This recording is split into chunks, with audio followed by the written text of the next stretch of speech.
মাত্র ৬ রানের জন্য সেঞ্চুরি মিস হলো তানজিদ হাসান তামিমের। তবে জয় মিস হয়নি বাংলাদেশের। জিম্বাবুয়ের বিপক্ষে ৩ ম্যাচের ওয়ানডে সিরিজের প্রথম ২ ওয়ানডেতে পরাজিত হলেও তৃতীয় ওয়ানডেতে ৮৪ বল হাতে রেখে ৭ উইকেটে জিতেছে বাংলাদেশ ক্রিকেট দল। কিন্তু এই জয়ের ফলেও আইসিসি ওডিআই টিম র্যাঙ্কিংয়ে পরিবর্তন আসেনি টাইগারদের রেটিংয়ে। জিম্বাবুয়ের বিপক্ষে কেবলমাত্র ১ জয়ে রেটিং কমানো ঠেকালো বাংলাদেশ, তবে বাড়েনি রেটিং। এর আগে প্রথম ২ ওয়ানডেতে পরাজিত হওয়ায় ৪ রেটিং পয়েন্ট হারিয়েছিল বাংলাদেশ। তবে শেষ ওয়ানডেতে জিতে রেটিং না কমলেও বাড়েনি রেটিং।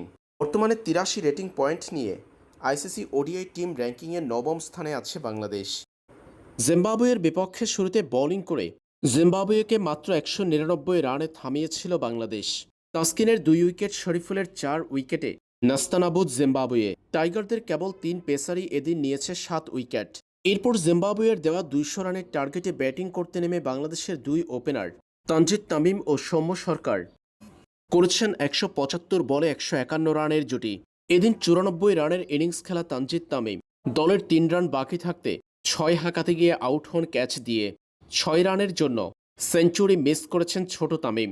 তার ৯৪ রানের ইনিংসটি সাজানো ছিল ৮টা ৪, ৩টা ছক্কায়। তার সাথে ১৫১ রানের জুটি গড়া সৌম্য সরকার খেলেছেন ৬৯ রানের ইনিংস ২ ছক্কা ৬ চারে। শেষ কাজটা সেরেছেন শান্ত নুরুলরা।